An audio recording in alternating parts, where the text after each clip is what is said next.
Un objet de grande qualité, un peu rare qui n'est pas à la portée de tout le monde. C'est ainsi que le réalisateur Claude Lelouch décrivait en décembre dernier, pour France Bleu, son manoir normand situé sur la côte fleurie du Calvados, dans le village de Tourgéville.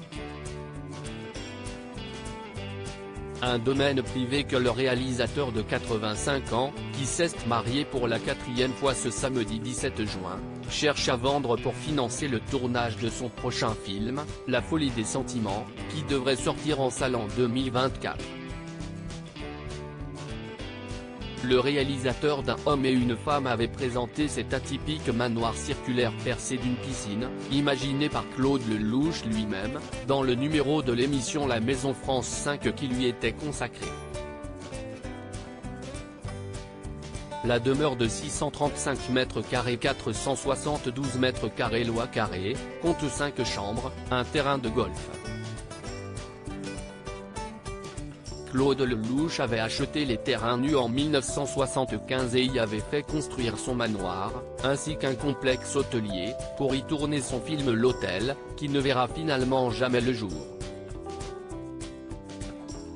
Claude Lelouch y tournera tout de même des scènes de son film Les plus belles années. En 2014, le réalisateur vend le complexe hôtelier, mais conserve son manoir, qu'il cherche désormais à vendre. Problème, la vente tarde à être conclue. Laetitia Hallyday, Jean Dujardin, Caroline Margeridon. Parterre de stars au mariage de Claude Lelouch et Valérie Perrin. Laetitia Hallyday, Jean Dujardin, Caroline Margeridon. Parterre de stars au mariage de Claude Lelouch et Valérie Perrin. Claude Lelouch, un tournage reporté à cause de son manoir, mis en vente au prix de 7,5 millions d'euros en décembre 2022, le bien immobilier n'avait toujours pas trouvé acquéreur en mai dernier, soit plus de 5 mois plus tard. De quoi contraindre Claude Lelouch à revendre ses ambitions à la baisse et à fixer un nouveau prix de vente de 5,2 millions d'euros. On ignore si le manoir a depuis été vendu. Mais ce délai inattendu pourrait avoir décalé le tournage du 51e film de Claude Lelouch, prévu en juin, juillet et août 2023 un peu partout en France, en Normandie, au Pays Basque, dans le Morvan, le Sud mais aussi en Italie, à Venise et peut-être en Espagne, selon les détails que le réalisateur dévoilait à France Bleu en décembre dernier.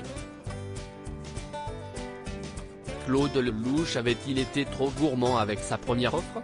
Le problème de prix serait plutôt dû à un changement du plan local d'urbanisme, selon les explications de l'agent en charge de la vente du manoir, interrogé par nos confrères du Figaro Immobilier. Crédit photo, Jacques-Ovid Moreau.